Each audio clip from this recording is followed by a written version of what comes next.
Hey everybody, it's Galmadex, and welcome back to another premiere draft of Outlaws of Thunder Junction. Without further ado, let's get into the pack one, pick one, and we've got another sweet rare. There's a lot of these in this format, if I'm being entirely honest, but this one is particularly nice in red. We've got a 4-mana 2/4 that gives all of our outlaws haste and creates two 1/1 mercenaries when it enters the battlefield. So those mercenary tokens are outlaws, so they'll hit the board with haste and immediately bash our opponent, or give one of our other creatures +2/+0 till end of turn, since we've got two different abilities to use there. And of course, red is a color that contains a lot of outlaws, those being assassins, mercenaries, pirates, rogues, and warlocks. So I think the Hellspur Posse Boss is a pretty great place to start here. The only flaw really being that red has shown to be the weakest color in the format, but I think if you've got a really powerful reason to be in red, still perfectly playable color. And now we've got two very powerful reasons to be in red. We've got the Hellspur Posse Boss, and we've been past Calamity, Galloping Inferno, either because whoever drafted out of this pack just wants to avoid red, or because there were multiple rares in this pack. That is always a possibility in this format between play boosters and the crime cards. So like there's no crime card in this pack, so there might have been a really nice rare or mythic crime from the bonus sheet there. We'll never know for sure, but we're certainly happy to start with two on-color rares in a row.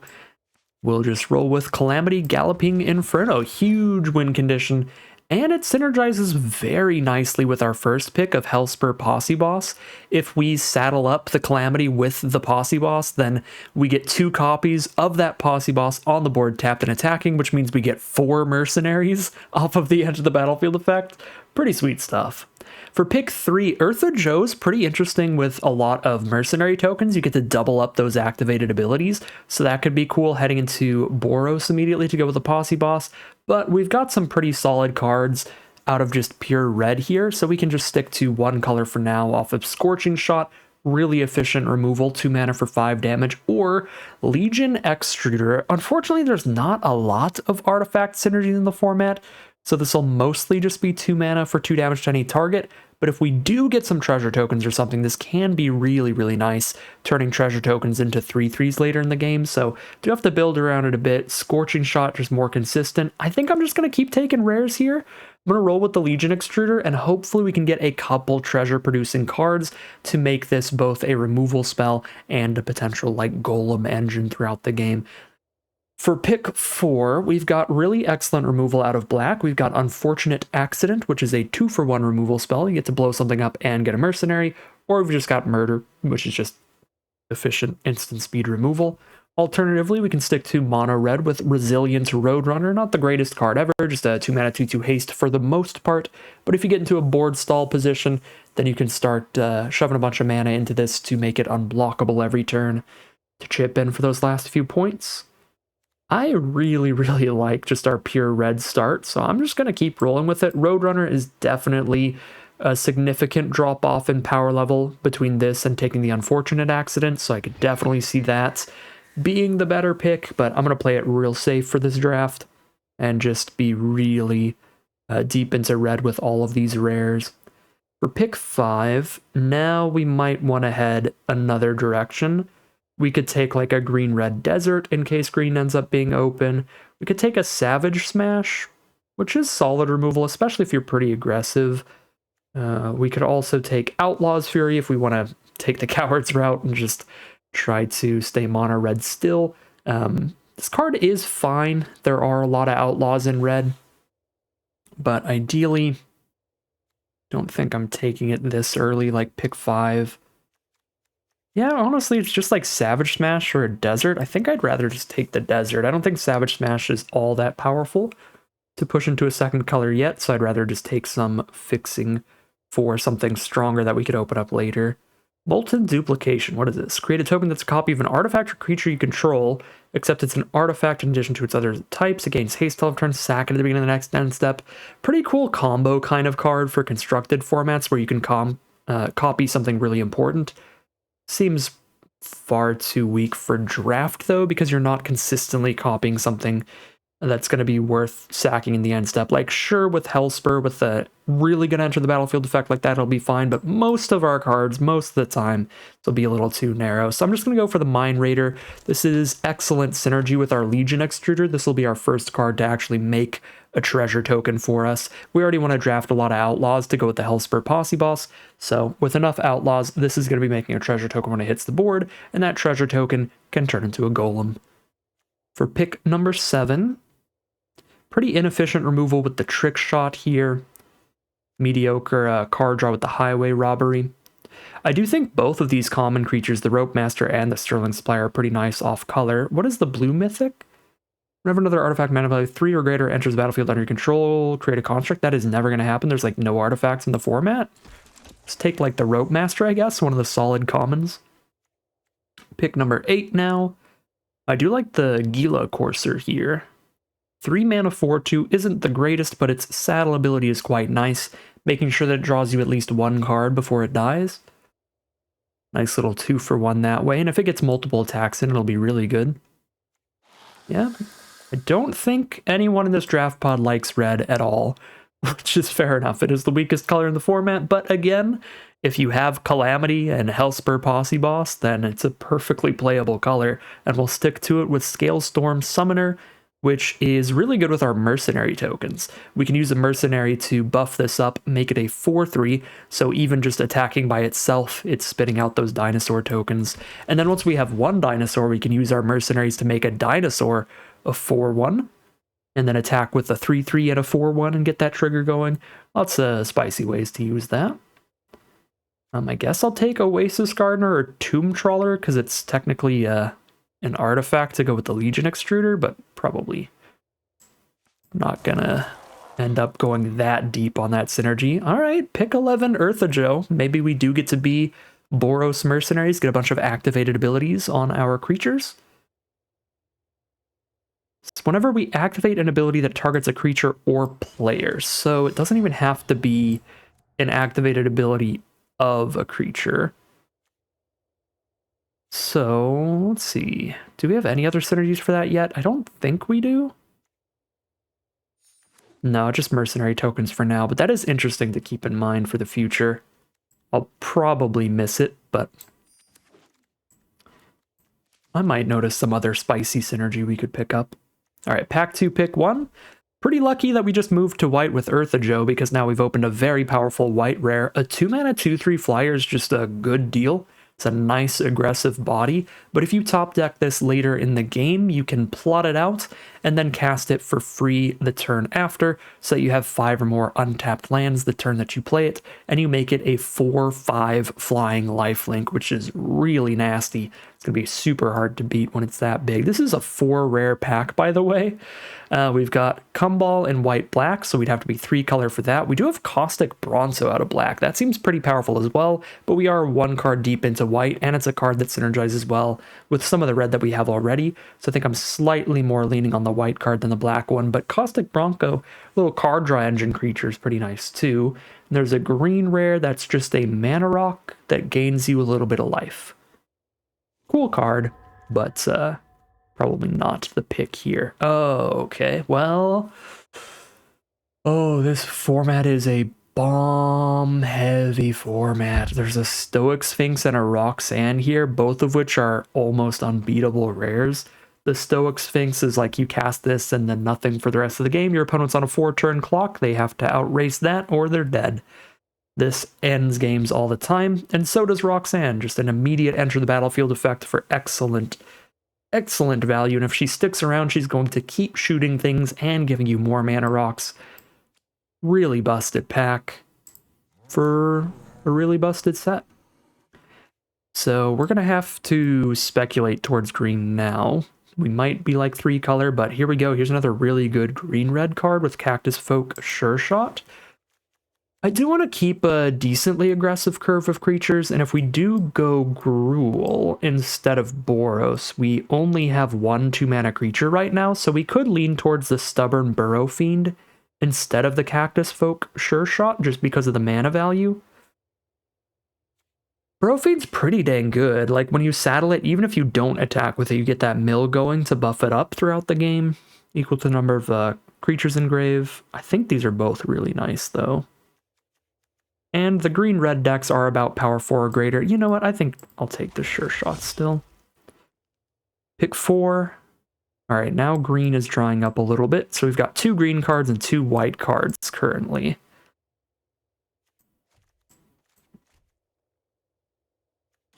These red cards are not great. I have played Return the Favor one time. It was pretty fun, but quite narrow. Highway Robbery's not the best. I like Stagecoach Security the best out of the white spells for the flexibility and its mana cost. You can cast this for 4 or 5 mana. It's going to be a massive impact on the board either way. Rustler Rampage, pretty narrow combat trick, but a cool one. And then Bounding Felidar is really good when you saddle it up, but it is a ton of mana. 6 mana, 4/7 there. I'll take the Stagecoach Security. Now 3 cards deep into whites. Pick 5, here's a Sterling Keykeeper, 2 mana 2/2 on curve. We're looking for more 2 mana creatures pretty badly, and it's got a pretty solid ability, being able to tap down non-mount creatures. That is committing a crime if you have any cards that care about that. We currently don't, but that does matter sometimes. Let's take the Keykeeper here. There was a solid 5-drop there as well, but we've got 2 4-mana cards, we've got a 5-mana card, we've got a 6-mana card. I'm looking, I think, a little lower on the curve right now.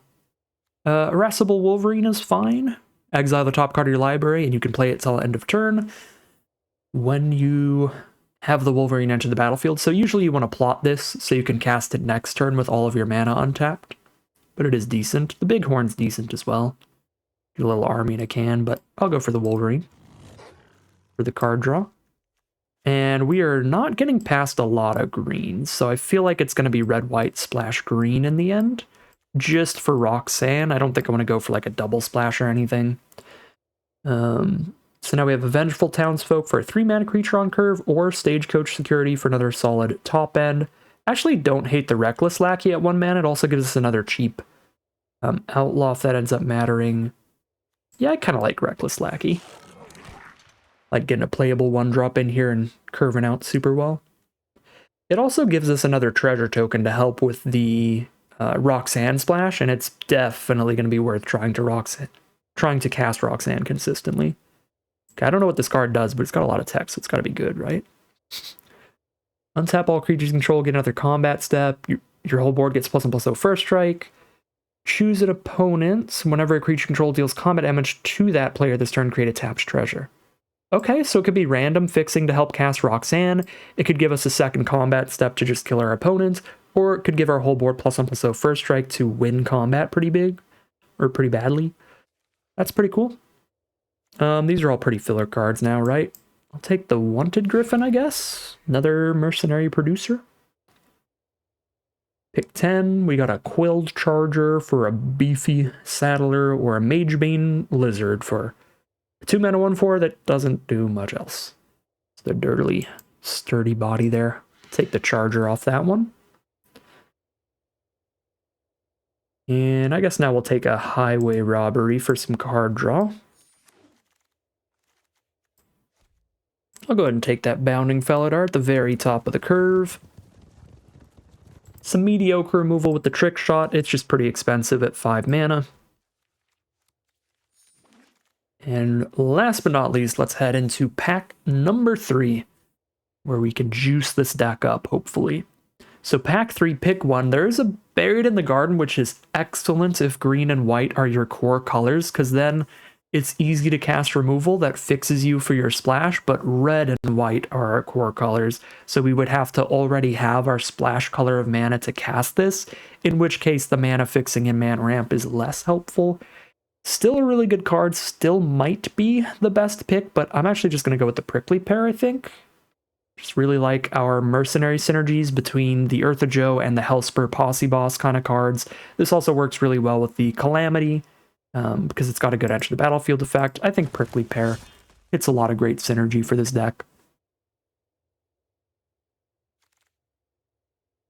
All right, pack 3, pick 2. Shepherd of the Clouds is a bonkers card. 5 mana for 4/3 flying vigilance. That is already a game-ending threat just with how big it is, but it also gives you graveyard recursion. If you don't have any mounts on board, you just pick up one of your 3 mana or less permanents, put it back to your hand, and if you do, you slam that permanent right back on board, which is super broken. So we'll take the Shepherd of the Clouds, but there's several really good cards we'd love to wheel. Mind Raider being premium for being fixing for Roxanne, and another treasure token to go with our Legion Extruder.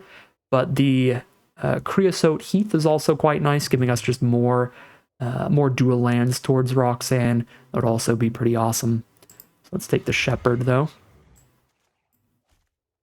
Now, pack 3, pick 3, there's another Mind Raider. What is this, Primal Might? That might be worth a splash. Just solid removal that also gets a huge attack in at the same time.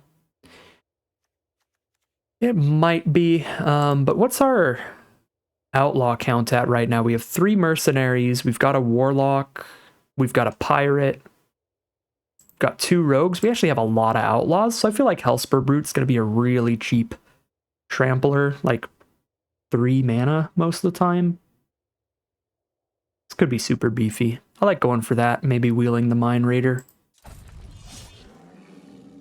I'll put this the 4 mana spot on our curve. Pick 4, these are off-color dual lands. We've got a Vengeful Townsfolk or a Wingsmith. Those are both pretty filler creatures, and the Quick Draw is a pretty filler combat trick. I'll just take the Townsfolk, but it'll probably get cut for this deck. We've got enough mercenary token production that we definitely could have multiple little tokens dying over time. This is a 3 mana 3/3 base stats. It's not bad. It's just not an outlaw. That's really the only downside I'm seeing with that. Take another Roadrunner. We're going to be real good against Coyotes. I can tell you that much. Decimate is a really cool card. Very good in Commander. Not very good in Draft, though, because you have to be able to target all 4 things. So it's uncastable if there's not an artifact, an enchantment, a creature, and a land on board. The creature and the land are really easy, but to have a legal target for artifact and enchantment at the same time can be a bit difficult. Now we're just speeding up the mana curve, get a Coyote here. Actually, I like that the Discerning Peddler is another outlaw, but I do like the Coyotes like enter the battlefield effect a lot. Actually, no, we've got 4 2-drops. I want to make this Roxanne as consistent as possible. I'm going to take the Mirage Mesa for another way to get another green source into this deck without lowering the number of red and white sources. That'll keep our mana base nice and simple for us. Now we'll grab a Holy Cow.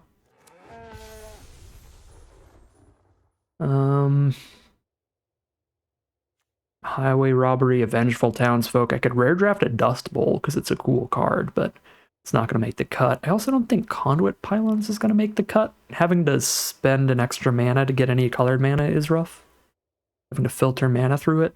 Yeah, I don't think any of this is going to make the cut, but Conduit Pylons is the most likely. So I will take that. Now we get another Stagecoach Security. And now we get Steer Clear in a deck with like no mounts, just 1 mana, 2 damage to an attacker blocker is not very good. But I really don't think I'm going to play 2 copies of Conduit Pylons. And Indomitable Creativity doesn't really work. I mean, I guess I could just rare draft it, but I'll take the Steer Clear just in case we really want more mediocre removal. And there's the mediocre combat trick.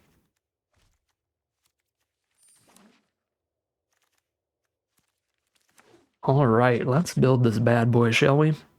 All right, so we have 50 cards right now. We're going to be pretty aggressive. A lot of our rares lean pretty heavily in that direction. The Posse Boss wants to be super aggressive. Calamity wants to be finishing games off with surprise damage. Roxanne is just really good for any kind of deck, but to make the most of our other rares, I think we do want to be quite aggressive. So the more aggressive-oriented, just offensive decks, like aggro decks and stuff, are going to want to be 15 to 17 creatures. We're currently at 26. So we can cut like, we could cut like 10 creatures if we want. Call it a deck, but we definitely want to cut still at least like 8 probably. 18 creatures would still be a really high count. So I think with Backwoods and Mirage Mesa and a Forest, that's already 3 green sources for the 1 Roxanne splash, and we have 3 treasure producers between Reckless Lackey, Great Train Heist, and Mine Raider. So I think the mana is looking real good, even without Conduit Pylons and without Oasis Gardener. So let's cut those as the most mediocre fixing in the deck. And then we want to find the most mediocre creatures at different mana costs on our curve that are pretty cluttered up.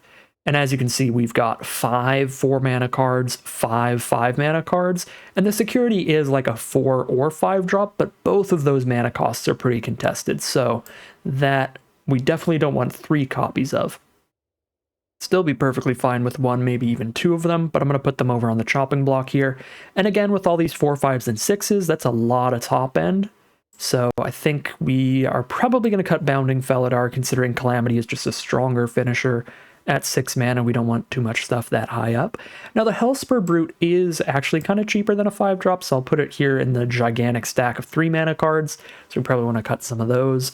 But we still want to cut some 4-mana stuff as well. I don't know if the mana is going to be simple enough to justify splashing in both a Cactus Folk Sure Shot and a Roxanne, but I think I'm still going to do it, because I do like this card a lot, so we'll leave that in, and Eartha Joe and Hellspur Posse Boss is incredible 4-mana plays. Yeah, I think we easily cut Quilled Charger and Wanted Griffin before those 3. And now we cut a bunch of 3-mana stuff, because that's where we're super gummed up from there. So I like the Hellspur Brute, definitely like the Scalestorm Summoner. The Prickly Pear's great, the Mine Raider gives us treasure. Wolverine's been decent. Card draw hasn't been quite as good as I have wanted it to be, because there's a lot of just pretty high impact, like higher mana value spells and stuff, so it's a little harder to consistently run this out turn 3. Right, because you plot it turn 3 and then you cast it turn 4 with 4 mana up. The problem is almost every deck, like including this really aggressive deck, still has chances to fail on this. You can do this next turn when you have 4 mana up, and then boom, oops, I hit Trick Shot or Roxanne or Shepherd or Calamity, and it's kind of a disaster. And then it is also kind of slow, 3 mana plot it, don't impact the board until the turn afterward, and you might have to play something off curve based on what you hit. Yeah, it's been an underperformer for sure, because I thought it was going to be really good, and it's just been okay. And there's some nombos with the Wolverine here, mainly that we do care a decent bit about Outlaws with this deck for our Hellspur Brutes, for our Hellspur Posse Boss, and for our potential Outlaws Fury that we are probably going to end up running because we have to cut mostly creatures. We don't have that much room to cut our non-creature spells while still keeping the deck nice and flexible. So I think we're actually going to cut that Wolverine, and for the same reason we could cut the Courser. It's basically a Wolverine, honestly. Because it only has 2 toughness on this 3-mana card, it's really likely to die the first time it attacks, which means it's going to accomplish just as much as the Wolverine. I think it is still slightly better because it does actually hit the board the turn you cast it, and there's always a potential to draw more than 1 card off of it, but it still has the same issues as the Wolverine, so it's still a potential cut. Townsfolk is both not an outlaw and it's not any kind of card draw or anything. It could get beefy later, but I think I'd cut that before the Wolverine or the Courser. And then Holy Cow, I do like you get immediate value when it hits the board, but again, not an outlaw or anything, so that's on the chopping block. So we want to cut, like 8 more of these? Let's see, if I cut 8, 5, 6, 7, 8, we'd be at 17 creatures. Yeah, 7 or 8 more of these, so let's cut the Felidar, 2 Stagecoaches, so we can put 1 in at the 4-5 mana slot. That looks fine on curve. And then cut a Quill Charger, Wanted Griffin, Townsfolk, Wolverine over Courser. Let's leave... I'll leave one of these 2 back in. Do we want to leave the Courser or the Holy Cow? And then we can cut one of our non-creatures, which is probably just going to be our mediocre combat trick. I think I'll go for the... I don't know. Flying is played pretty dang well. But this is also a mount. That's kind of nice, right? It's the only mount in our deck, but then maybe once in a blue moon I get huge Shepherd value. I guess Calamity's amount as well, but if we're in Magical Christmas Land where we've drawn Calamity and Shepherd of the Clouds, we're probably winning anyway. So I don't really want to count that towards the Shepherd synergy of making that card better, but Courser can make the Shepherd better. It's kind of cool.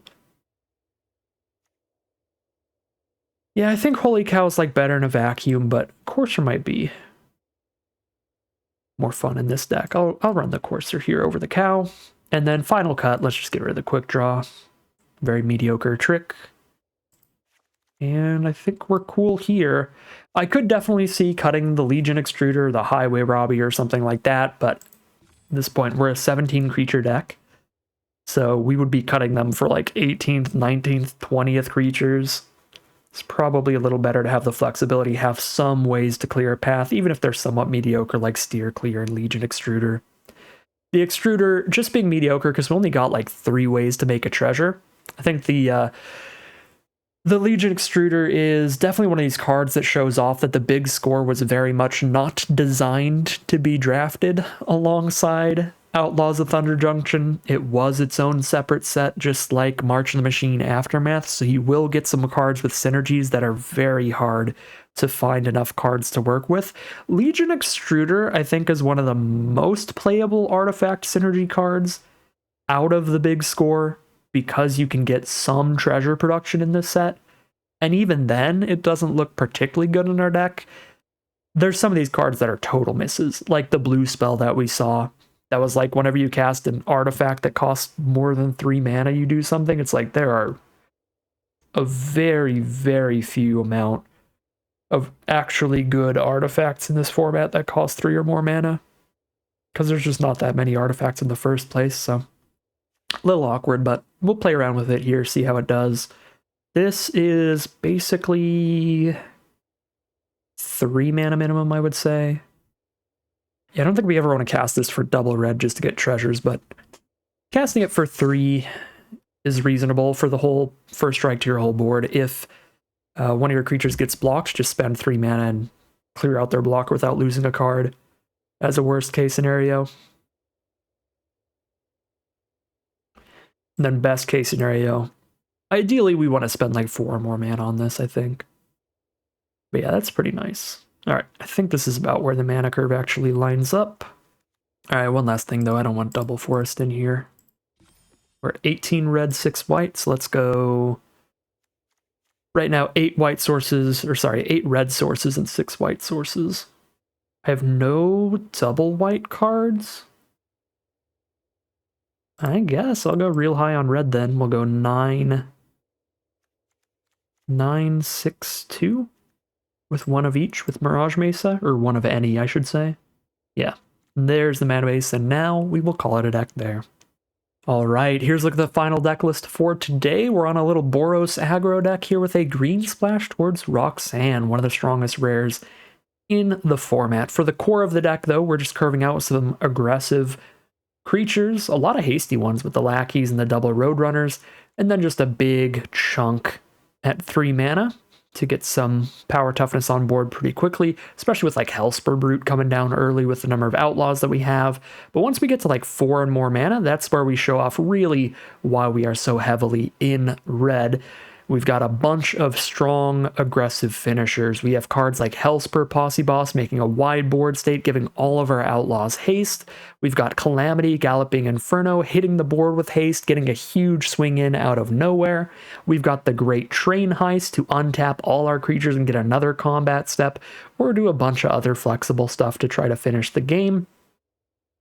And out of our other colors, out of our white and green, we've just got some really high impact cards on their own. Of course, Roxanne being able to be a removal spell, maybe even several removal spells on a stick. And our white cards like Shepherd of the Clouds is a 2-for-1 immediately, a gigantic flying vigilant finisher and graveyard recursion. Our Eartha Joe's a 2-for-1 by being 2 creatures off of 1 body, and she's going to make all of our mercenaries much better.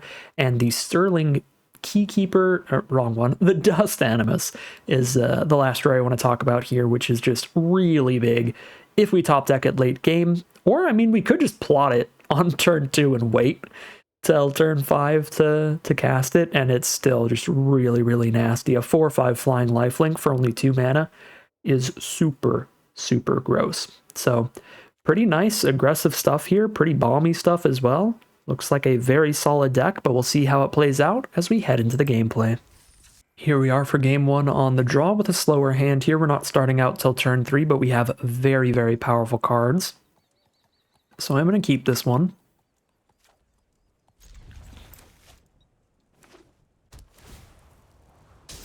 We've been shot in the face by a desert. Turn 1, we're down to 19 against our opponent's Gruul deck. Ooh, it's Jund, red, green, and black. Oh no. A rare on turn 2? Well, I ain't reading all that because I just drew removal, so I'm going to kill it with Legion Extruder. Excellent draw here, actually, because it's going to kill their 2-drop rare, and it is going to get a golem this game. We've got the Mine Raider to get a treasure. I do need to make sure to summon the Scale Storm Summoner first, but then I will get a treasure when I play the Mine Raider. Actually, I'm going to go for the Prickly Pear here. That's going to put 2 Outlaws on the board, so even if they have a removal spell here, I will still have an Outlaw out next turn for the Mine Raider.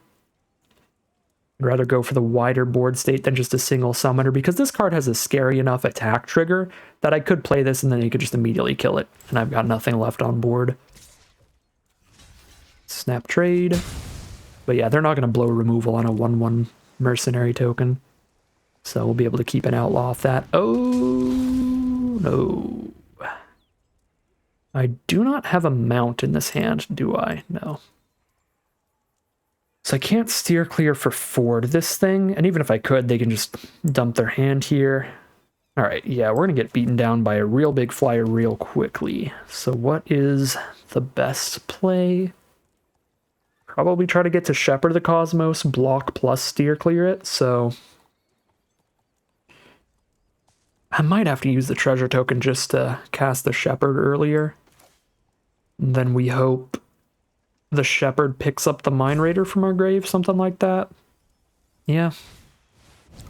We got to deal with this terror as quickly as possible. That's going to be putting us on a 4-turn clock. It hits us 4 times and we're dead.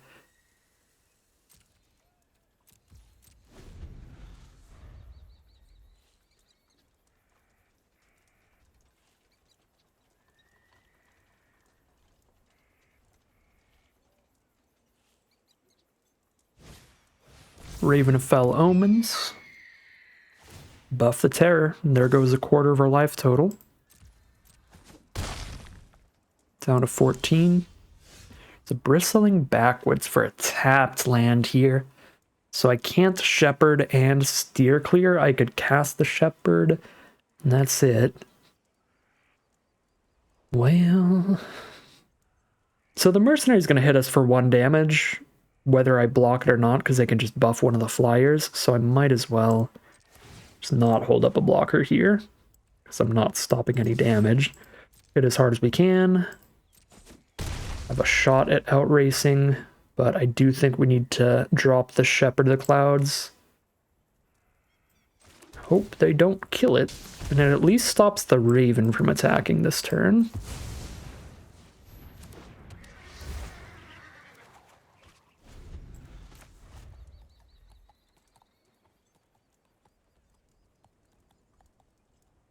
Don't get to get our Legion Extruder Golem. It's not looking like a 3/3 on the ground is going to be massively relevant soon enough to not just cash in the treasure. Oh boy. Yep. All right. Criminal activities from our opponent are going to be the end of us. I mean, if we top decked our +2/+0 to everybody, we might have won here. Oh no, we'd have to have top decked the extra combat thing. 4, 5, 6, 7, 8. 8 plus 6 would be 14 damage. Yeah, I'd be close to killing them off of the Outlaw's Fury, but I would kill them with our rare. Either way, we did not get there. I guess I've got the Shepherd chump still, plus a steer clear on the Raven. If these are 3 lands in their hand, we're not dead, but we know they aren't because they haven't played a land in multiple turns. What is the safest play we can possibly make? Again, blocking on the ground doesn't do anything, so I think it's literally just hold up a steer clear, and that's about it. So I can Eartha Joe and still hold up the steer clear. So I guess we do that. hit for slightly more damage that way by getting the double trigger off of the mercenary. Alright, I've got a shepherd and a steer clear on blocks. If they have any removal, we're dead. And there's the removal. Oh, it's just another take for a ride? Wow.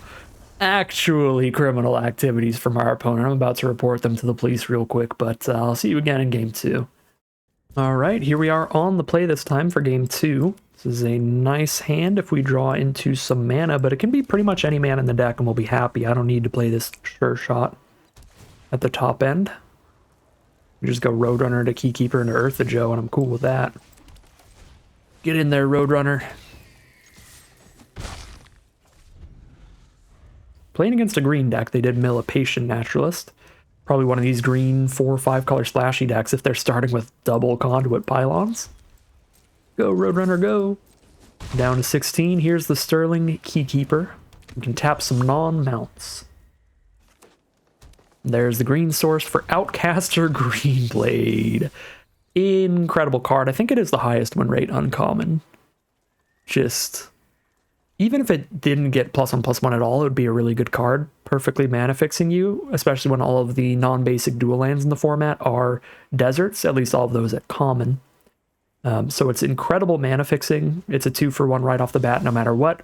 It also just happens to be a very undercosted threat. Constantly a 3-mana 3/4, 4/5, sometimes even a 5/6 for only 3 mana. Really gross card.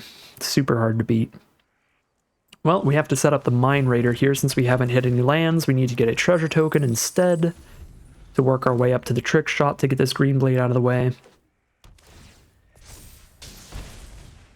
There's a Voracious Varmint. I would actually be very unhappy if they blew up my treasure. I guess it wouldn't be the worst thing in the end of the world. Oh, alright, no land draw again.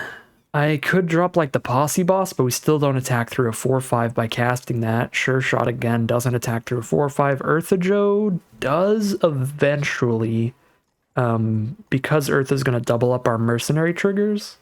But I think I just want to leave this treasure behind again and cast a Hellspur Brute. And we have one more turn to find our next mana, or we're going to have to just Keykeeper down the Greenblade every turn. Which is super rough when we're stuck on mana, because it means not casting anything for the turn. So we are really, really crossing our fingers for that basic to cast Trick Shot next turn. Buried in the Garden? Alright, that's fine. Excellent mana fixing for them, though, when they're a green super multicolor deck. Oof, that's a very bad draw. Dust Animus is a card that isn't going to be particularly good till we have 5 or more untapped lands, and we are currently just looking for the lands in the first place. This leaves me with nothing that I can cast without cracking my treasure. I mean, I can plot the Animus, but I don't really want to play it just as a 2/3. I don't want to just spend the turn getting 2 damage in, I think. So I guess we'll just plot the Animus.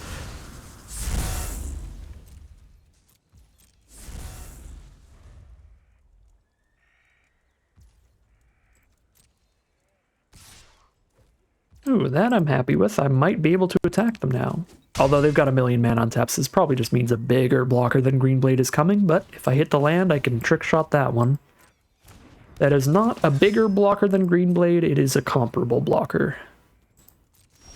Still bad enough for me. Well, it's like it is not going to be our day with this deck. We can make a 2/3 flyer, tap the Paladin, get like 2 damage in, and they kill the Mine Raider. I guess that'd still be 3 damage because Trample. I could just cast a Roadrunner. Still 2 land draws away from making the Animus big enough. I guess I just cash it in. Maybe I should have just hard cast it last turn, honestly. Poke them for 2 by now, at least, if I had done that.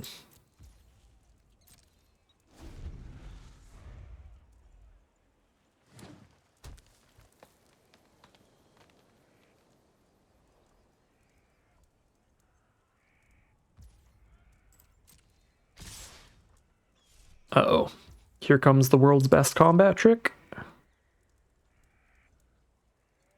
probably something good here, combat trick-wise. Hopefully it's not like a double combat trick that buffs both of these. Let's see. When I'm this choked on mana, it's going to be really hard to afford the 2 a turn tapping something, so I think I'm going to offer the 2-for-1 trade on both of these to get them out of the way and buy me some time, honestly. We're so far in the defensive now. That's a 2-for-1 combat trick. Alright. That's magic, baby.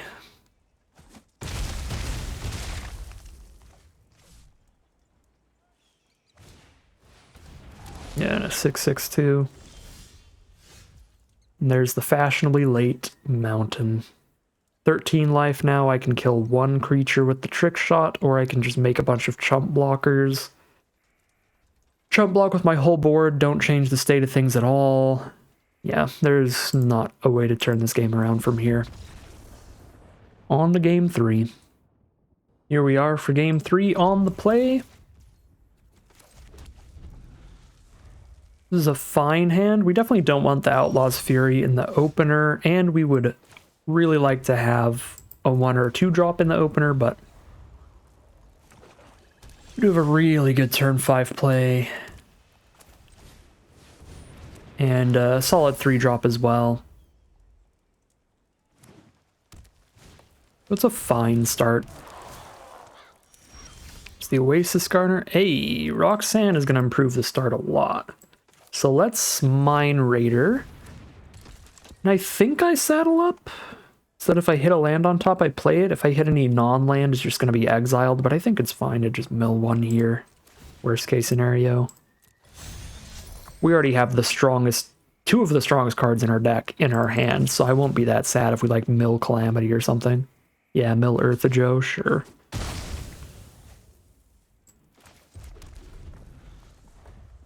Oh, it's by the end of your next turn? Oh, snap. Courser's way better. Way better than the Wolverine. I didn't even notice that. Alright, then I guess I do get to cast this Eartha, and that's pretty fine.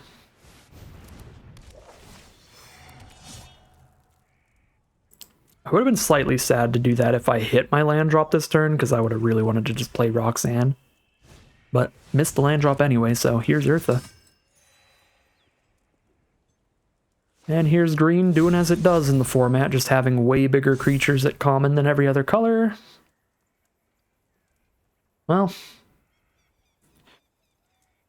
let's get rid of the giant beaver.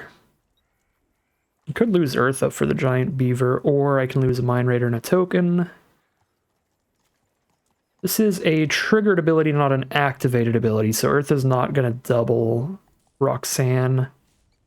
Plus it doesn't target.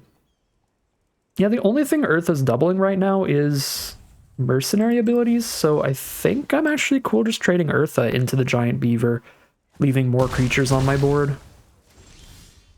Great train heist. Interesting, but I would have far preferred a land. We can hold 5 power up against the Paladin, I guess. And the Sure Shot's going to make Roxanne have haste, so that is pretty exciting.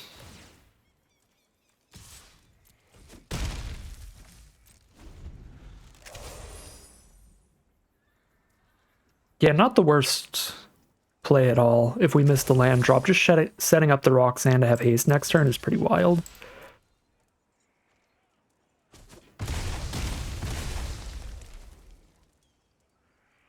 Unless they attack it, and then we'll just take the trade.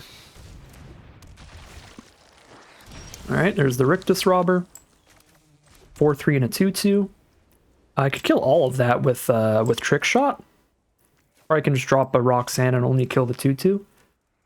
Could also play the Shepherd. Pick up the Mount back to my hand. Yeah. I think I'm just going to clear the board. That seems pretty fine to me.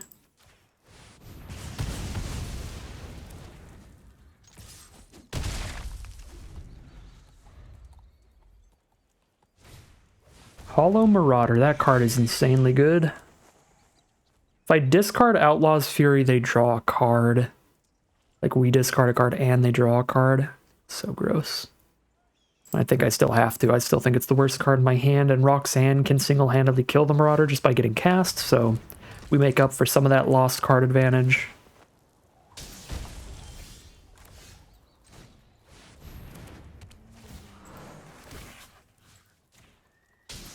This might be wrong, but against Golgari, I'm going to hold this Mountain in my hand in case they can reanimate the Hollow Marauder. There's a lot of reanimation nonsense in the color pair.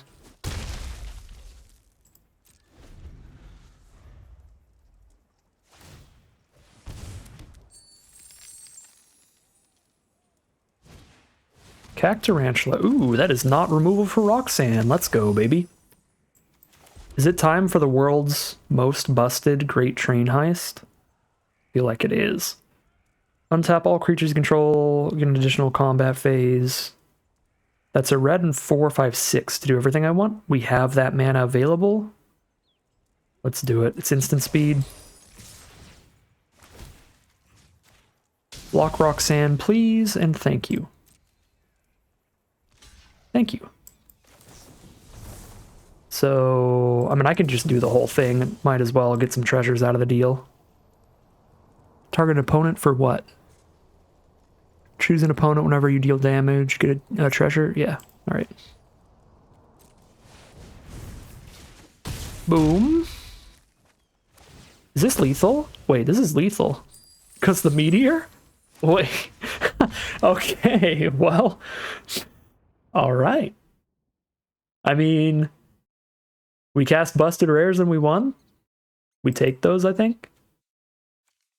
Not super interactive games of Magic yet today, but pretty wild things. Really got the Great Train Heist going there. Yeah, Jesse James who? It's all about Roxanne. She's the true train robber today. This hand looks decent. Outlaw's Fury always showing up in the openers. Awkward. We might just cut the Outlaw's Fury, actually. It's been bad every time we've drawn it so far today. Which is not the kind of hands that want that card.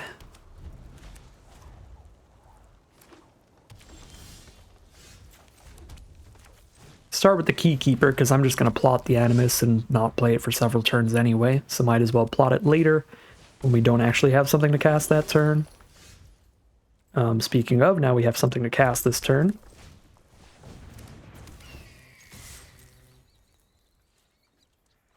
I think with an Outlaw's Fury coming up, I'd rather trade my Steer Clear into the Grizzly than either of these creatures, so if they block, I will Steer Clear. Yeah, because I can leverage these creatures to kill larger things with an Outlaw's Fury, making them 4 damage apiece. And they chose not to block in the end. I will still go for the kill here. They've got all their mana untapped, so they could have a trick or something, but I'll trade a 1-mana Steer Clear for some combat trick. That's fine too. Alright, well, we're not going to be playing Dust Animus on curve, because if I can Earthajo into Outlaw's Fury, that is so worth it. And I do still curve out on turn 5, 3 mana for Fury and 2 mana for Animus. It's just that I won't have the Animus on board with my 5 untapped lands yet.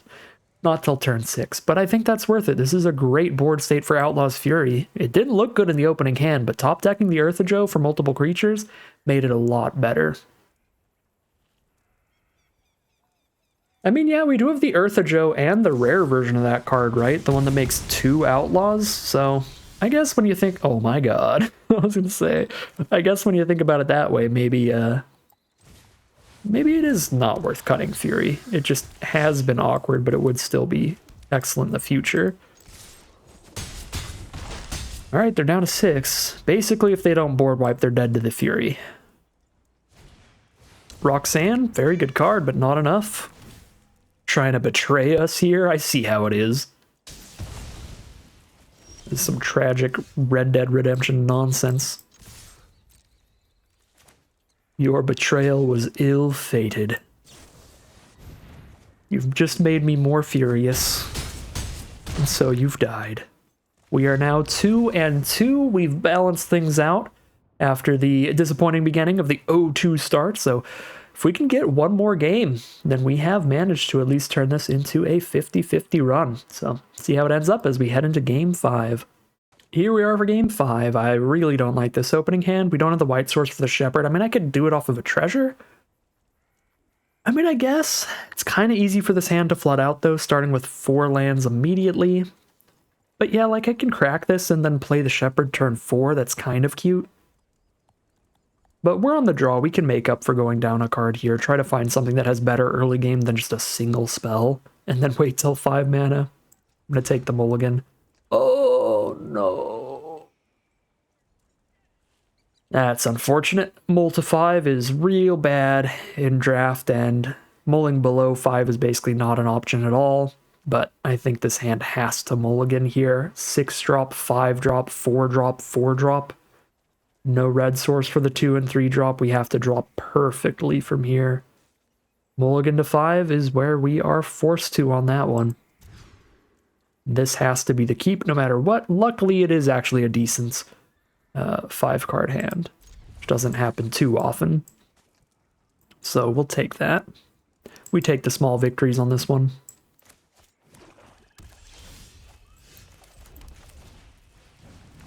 Get in there, lackey. This is going to be a really cheap Hellspur Brute. 2 mana. Well, hey, Roadrunner. Gave me a 2-drop to play. Let's go. Perfect draws. We needed the 3rd mana for Prickly Pear, and we needed the 2-drop on curve to be particularly happy here. No. Goodbye, Roadrunner. It was fun trying to join the Looney Tunes, but didn't work out. Ooh, is that the Wolverine? That is the Wolverine. Not bad. We have hit land 4. Unnecessary for now, but we have a lot of powerful 4-drops we could draw into, so I don't hate it.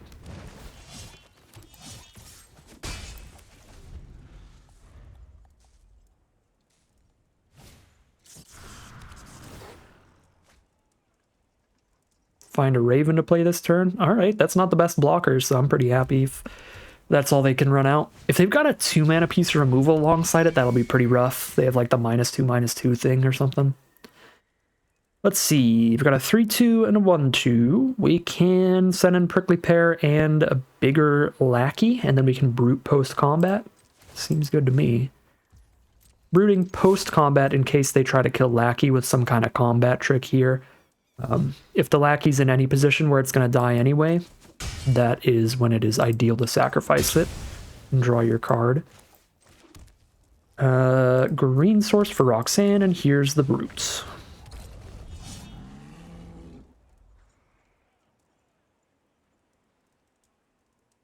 Alright, and we are officially playing off the top. Now we are a tiny bit flooded here at 5 mana. There's another Wolverine that finds their land for turn. Lucky draw for them.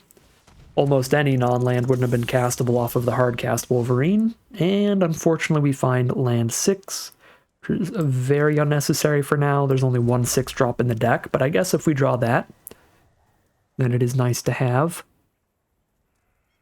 They could block Hellspur Brute with the 3/2 and the 1/1 Link Breaker. They could block Reckless Lackey with their whole board to kill it, and then I get to first strike kill whatever I want and sack it post first strike damage. Alright. Well, I think we send in both, let them get the solid Hellspur Brute kill here. They try to kill the Lackey, that's going to be disastrous for them, so that just gets its damage in. Alright, cool.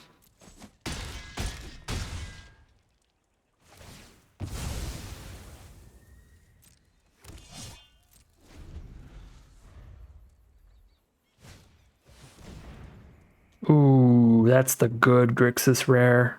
Whenever they target us or any of our cards, they get to draw the best card out of the top 2. Consistent, really nice card draw engine. And we find Roadrunner. That's actually not terrible here. Yeah, they've got no haste creatures.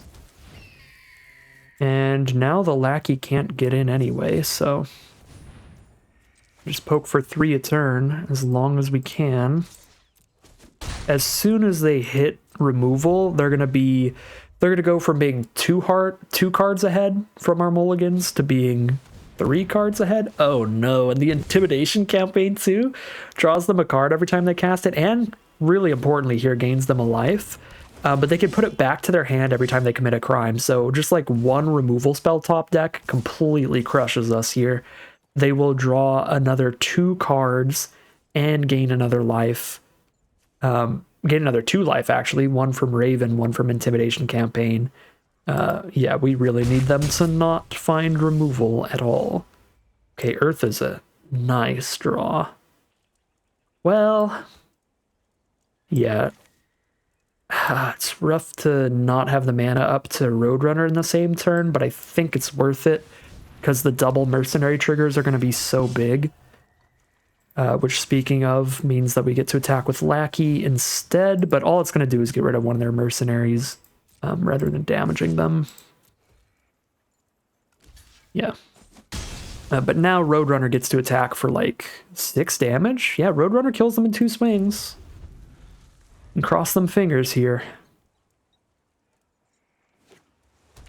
That's another land. That might be some flood from our opponent. Uh-oh. Lazov, if they commit a crime, they're just going to trigger everything on the board. They're about to stack up a stack of like 5 different abilities just going wild. Ooh, that's lethal. If I could afford it, it would be lethal. I can't afford to give Roadrunner unblockability and get another combat step. That would cost me 7 mana and I have 6.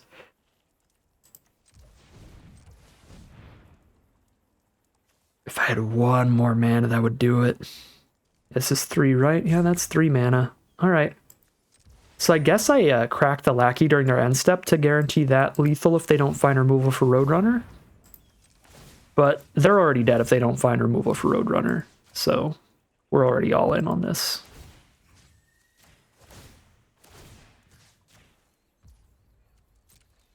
So this actually doesn't do anything off the top.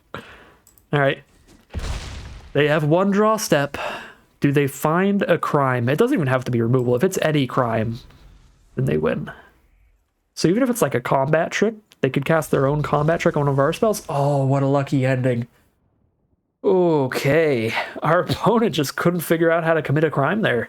Opponent was out there following the golden rule with a bunch of criminals under their under their ownership. Just like, all right, guys, we're not going to do anything evil today. Okay. Lucky stuff that they did not find any removal, but we'll take it. That has brought us to a 3-win run after a 2-loss start. Honestly, when you start with an 0-2, it does make every win that much sweeter. So we'll absolutely take it. At least a 50-50 run this time around, heading into game 6. All right, here we are for game number 6 with our opponent on the play. We could miss some land drops here and be really sad, but we've got one of our strongest cards in the deck with the Posse Boss in the hand, and we've got a turn 1 aggressive opener with the Reckless Lackey, so I am going to keep here, and our first draw was a land. That is very helpful. That means we will make it to 3 mana at least to sack the Lackey to its ability to give us the 4th mana of the Posse Boss. That would be like a worst case scenario kind of thing, and since we naturally drew the 4th land, everything's coming up gauntlet. We are all good here.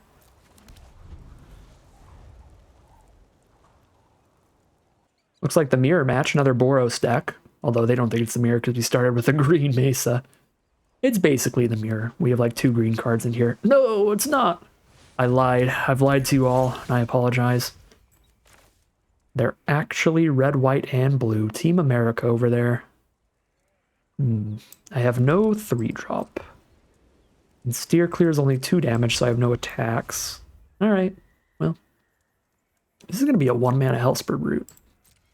If the Posse Boss sticks around.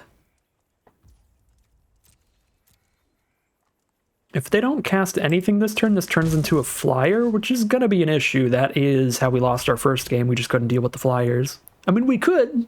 We had a big flying vigilance card to trade into them, but they just kept stealing our flying blockers, so hopefully not going to be too many. No, I was going to say hopefully not too many flyers again, but there they are. And I am getting a little concerned.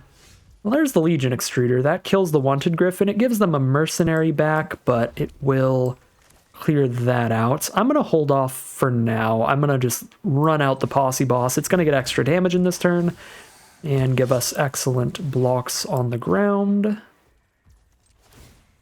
with this big chunky 2/4 body. And it also sets up for really explosive plays if they don't have the removal. Just a 1 mana 5/4 trample haste next turn. And yeah, I can be really mana efficient next turn while killing some of their threats. Scalestorm Summoner, that is not removal. Let's go, team. And even the Summoner has haste off of the Posse Boss. So I have the mana to go Summoner plus Brute plus Steer Clear. I think our board is aggressive enough to do that and not Legion Extruder the Wanted Griffin. I think we're fine with this. I mean, this seems just excellent, right? We want to make sure everybody has 4 power to attack in the Wingsmith. I guess not. If they block Summoner with Wingsmith, that's fine. They're probably going to go Summoner on Summoner to stop ours from popping off. Oh, there's the concession. They're already over it. There's too much math for me when we've got mercenary tokens sitting around, and some people do not like when I try to use my very slow brain. So we do find a victory there off of just a really nasty curve, and our opponent is not having it. So we are officially at 4-2, a positive record here no matter what, and we are breaking even on our prize out of this event. So super, super nice recovery from the 0-2 start. And everything from here is just gravy. All right, here we are for game number 7, playing against the black deck on the draw again. Turn 2 Roadrunner to start things off. Might have to drop a no-value Mine Raider, just a 3/2 with no treasure. No, why do they always kill the Roadrunner? That's so rude. Playing against a bunch of coyotes today. Uh-oh. Oh, is this time for finally our divine justice? We've bombed out a lot of players these last few games. And now it's our turn to get bombed out because we do not have removal that is efficient enough to kill a 3-mana 2/4 until we have 5 mana total. And we're sitting at 3. We have no extra lands in hand. I might even be at the point where I want to highway robbery, ditching the sure shot just to try to make sure we hit land drops towards this trick shot. I've already played my land for turn this turn, so I think it would be fine to be mana efficient and play a Mine Raider here, but it's not like it blocks the 2/4 or attacks into it anyway, and it would be decent to wait till we have an outlaw for it. I think I'm just going to get rid of the sure shot here. Draw 2. Look for mana towards trick shot. There's 1. The Lackey's actually nice here, because now I can play Lackey plus Mine Raider next turn, and that's going to give me the treasure token to guarantee a trick shot the turn after that. And the trick shot is decent at killing the Matter Weaver, because it will kill one of their 1/1s that they've made. But by the time we kill it, they'll have made at least 2 of them, maybe even 3, if they have cheap enough creatures to play 2 2-drops next turn. Or if they have a 1-drop creature right now. Ooh, nasty. Especially because this 1-drop can pick up the Dredger, and then they can replay it next turn. Oh boy, yeah. This is looking like some justice here for all those free bomb rare victories we got earlier today. Fair enough. It's time for our comeuppance. Alright, there's the mana for Trick Shot, but they're going to have at least a third 1/1 by then. I mean, the Lackey does a good job stopping these gnomes from mattering too much. They're not going to be able to attack in at all, but that's still a lot of value. Even if they are just going to be blockers for our opponent. We're certainly starting this game off pretty far behind. I'm tempted to cash in the treasure on the Steer Clear, but that cannot be right. Yeah, we just need to trick shot this Matter Weaver.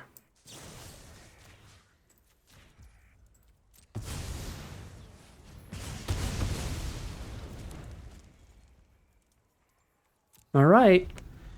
Things are pretty slow over here, but we have stopped all of their ground attacks, so we're only taking 2 damage a turn, and they're stuck on 3 mana, so we might have the time we need to get to like a 5th land for a 4/5 flying lifelink. Try to just win off of 1 real big Animus.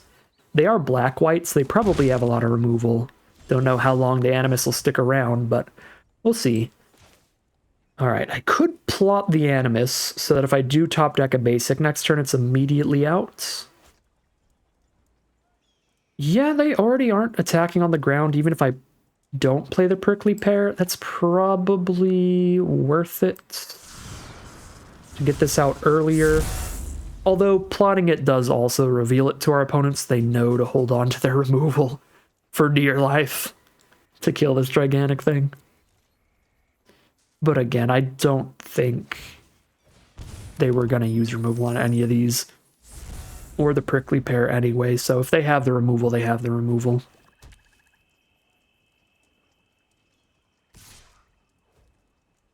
Alright, now I will steer clear the Pixie. Technically, if the Animus resolves and doesn't get killed, I don't need to kill this flyer, but I don't think that that is a likely outcome here. Oh no. Oh no. How does this work? 6/5 flying trample, so it's bigger than the Animus. It attacks into it without any worry. And they can sack a creature to give it indestructible, so even if I give the Animus +1/+0 first strike and block, they just give it indestructible, so it still wins the fight, and they steal a card out of my deck to cast against me. Well, we made it through the first bomb rare. Don't know if we'll make it through the second. Maybe. Probably not, but maybe. Right? Because we have multiple bomb rares of our own. We have the Animus into the Calamity if I hit a land, or if I don't hit a land, I can just Train Heist. Either of these gets pretty dang close to lethal if they are on no removal here and they're just going to send Rakdos in and pass. Then maybe I'll be fine. So I'm not holding up Train Heist right now because even a first strike block on Rakdos doesn't win. They just sack a gnome and kill the Animus still. So we just play the Prickly Pear for a bigger board to get close to Train Heist lethal next turn. Let's see. Fingers crossed that their play is attack with Rakdos and just play a dork on the ground or something. That's a dork on the ground. Maybe it is just a swing with Rakdos. We've got enough life gain coming in that... Yeah, I was going to say they're not going to win the race super well. So they do just pass turn, which means I could Calamity for 2 copies of Dust Animus and Calamity to attack in, so I gain 8. And they trade a token into Calamity with Rakdos, and they take 8. Then I Train Heist them the turn after. I mean, if I Train Heist right now, how likely are they to be dead? Untap all of our creatures, they all get +1/+0. I mean, they're going to kill the Animus, period, even if I Train Haste right now, so that's not going to attack twice. These will probably all get blocked, and the second attack is not going to be lethal. Yeah, I think swinging with Calamity is going to hit them really hard, and then next turn Train Heist can find the lethal. Or I could... I really don't want to do this against the black deck, but I could gamble on them not having any kind of interaction next turn. In which case, it would be like, just sit here and then Train Heist with a Calamity on board. But I think I want to guarantee Calamity action, get a bunch of life gain and a bunch of damage. Oh, wait, no. I don't have the untapped lands for the Animuses to be that big anyway. So there'll be 2/3s. I'll gain 4 life if I do this now. Alright, well, I guess we're gambling then? And hoping we untap with all this stuff still on board somehow. If their best play last turn was the sheep mount, then maybe they don't have anything here. Crack the Link Breaker to exile one of our cards. Sure. It's revealed, right? Oh, okay. I mean, that's good, but it isn't interaction. That actually might be good for us, because that could convince them to slam that down instead of doing anything else. Okay, never mind. It's not good for us. They have a mount on board and they get a free Matter Weaver. All right. Well,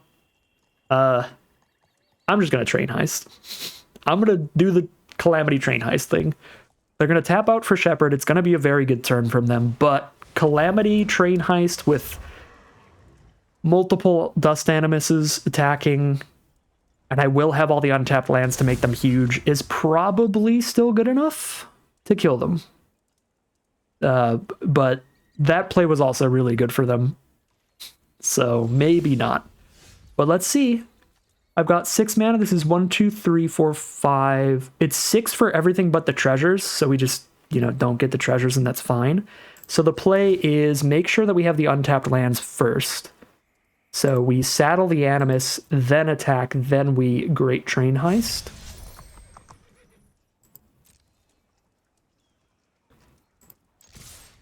So that I get 2 with the 2+1/+1 counters for having all these untapped lands.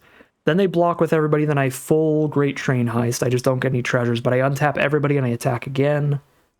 I think this can get there. I mean, the math is absurd here, but I'm pretty sure we get there. Because they're only going to kill Calamity or one of the flyers, right? Because everyone's going to have first strike. So the only thing that's going to die here is whatever they block with Rakdos. And if Calamity survives, then God forbid, I'm going to get 2 more 4/5 flying lifelinkers on the next attack.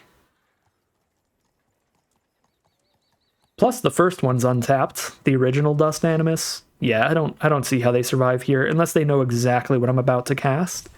And they are super good at math, but even then, I don't know if there's a way. They are going to end up killing Calamity here, sadly, but this is still super lethal, because they're already almost dead off of the first swing, it looks like. We want to untap, we want to get the first strike, we don't have the mana for the treasures, and that's fine. Boom. Yeah, they're taking 10 right now, going to 8 life. And then everybody's coming back in again. Everyone that lives. Rakdos gets tapped when he gets indestructible, right? Yeah, so Rakdos can't even block a second time. Nor can whatever Rakdos sacks. They got our Roxanne, but I don't think they're going to get another main phase to cast her. Well, maybe. 2 mana removal? They're looking around. Probably not, though. I don't even know if 2 mana removal can get there. Oh, they didn't block with the Shepherds. They do have a second chump block.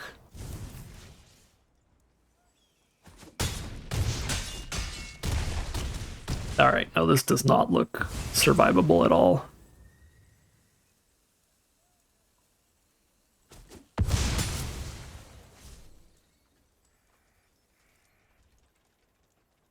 Wait, why can't these attack?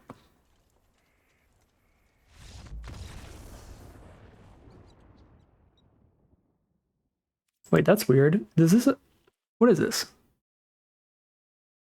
Whenever it attacks while saddled, choose a non-legendary that's saddled at this turn. Create a tapped attacking token that's a copy of it. Sacrifice the token at the beginning of the next end step. Repeat this process once. Why wouldn't it let me attack with these? They were faded out. Oh, it's because they don't have haste. I see. It doesn't make them with haste, and this doesn't give things haste either. That's what happened. Oh my god, they might have actually survived then, if they didn't concede, right? They chump that. And then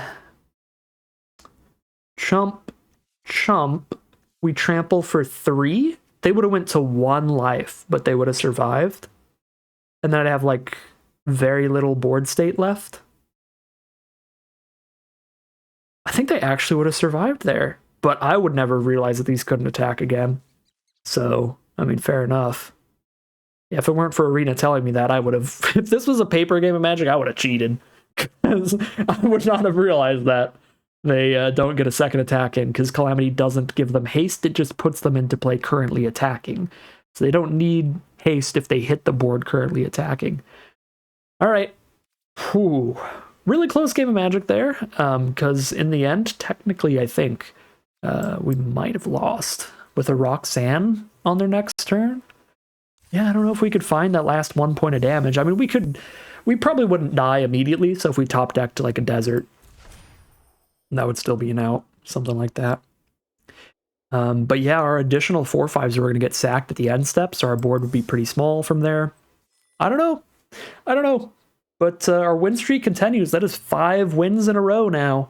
Just drawing and casting spooky bomb rares. Definitely a way to win some games of Magic. We'll see if we can keep it up as we head into round 8. All right, here we are for round number 8. We are on the draw again. We've got all 3 of our colors and a bunch of 2-drops to choose from. So snap keep.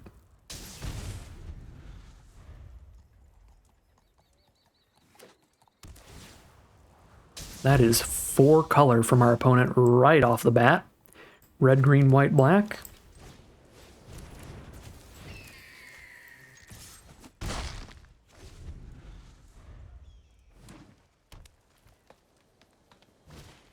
There's Congregation Gryff, which is way too big to kill with the extruder unless they block here. They did not block here. So let's drop Prickly Pear down. Sets up for a really big Outlaws Fury super quickly. There's Giant Beaver. That's annoying, especially because it's another mount for the Congregation Gryff. Yeah, mount cards are just so powerful. I think they're a little overpushed, honestly. Because they're just like great stat lines up front, even without the mount type and the saddle ability. So anything that cares about like the number of mounts you control, it's just so easy to make these cards real busted, like the Gryff. Legion Extruder doesn't do anything. Keykeeper's not that big. We probably drop Sure Shot and still wait on the Outlaw's Fury for an even bigger attack. Because they hit for 11, but then they're going to gain back a lot of the life anyway. Yeah. Let's set up for bigger attacks in the future.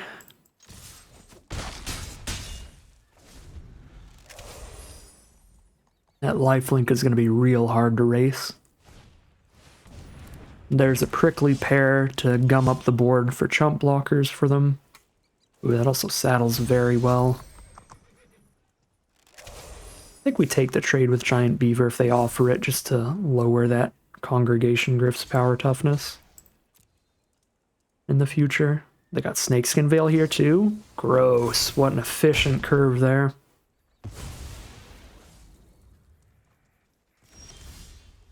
There's a Shepherd. But I do not have the mana for it, so...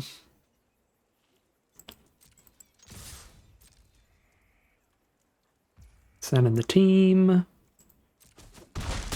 No blocks, so we Keykeeper and Extruder. Get rid of the pair.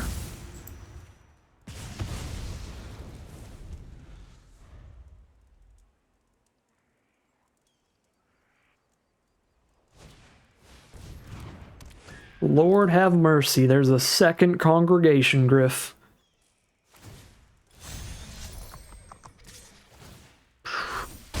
Talk about mounts, they're about to mount my head on the wall. We got a Reckless Lackey into Outlaw's Fury. Well, I don't even think this is enough damage for Oops Lethal, but maybe. That's for blockers.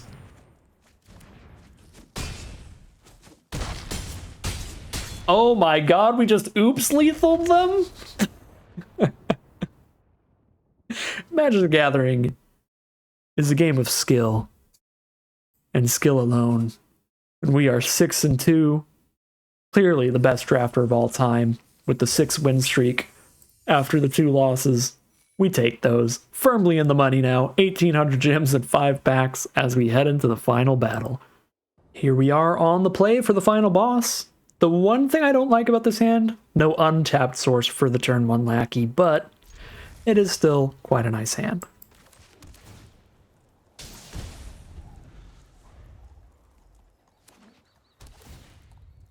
Boros Desert from our opponents. I think I'm gonna Lackey hold up Steer Clear weirdly enough, because I really want to get the treasure from Mine Raider if we hit hit a land here. I would be very disappointed to play Mine Raider without getting a treasure token out of him. Oh, and the Seer Clear is going to do something. A mana efficiency. We take those. Acceptable. Great Train Heist does nothing right now because I don't have double red. If I had double red, you can cast it and just get like one treasure token, but I don't think I would, even if I did. Come on, any land in the game, let's go. That is not any land in the game.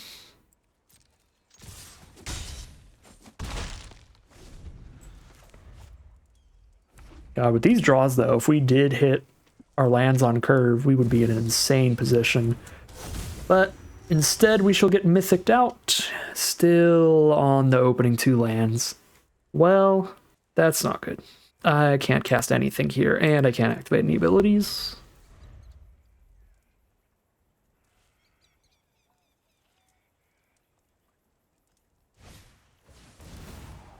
Yep. And there's Selvala popping off, making a 1/1 every time they cast a creature. It's not even a once per turn thing. If they cast multiple creatures in one turn, they get multiple 1/1s. She's also a 4/5 vigilance up front. She taps for like 4 or 5 mana.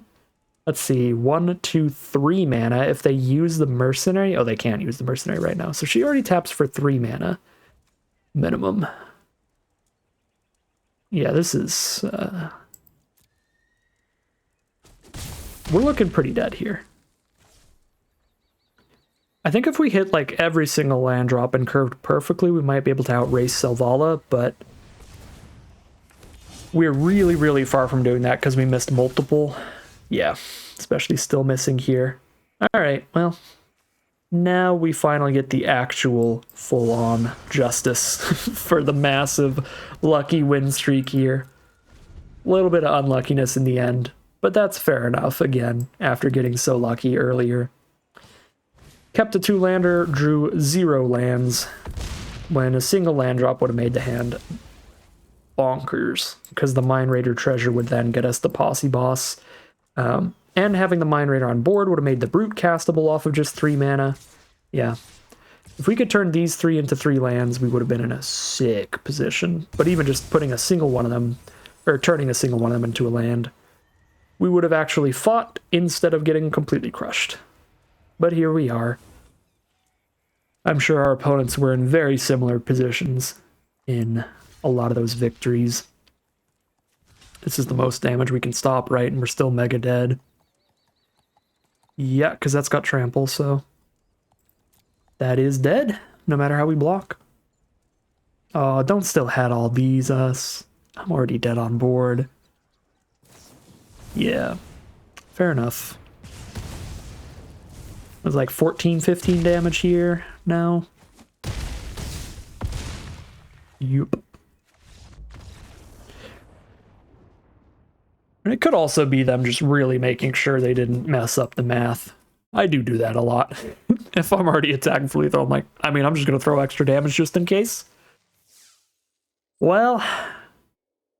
we still got a 6 win streak in a row. We turned an 0-2 draft into a 6-3.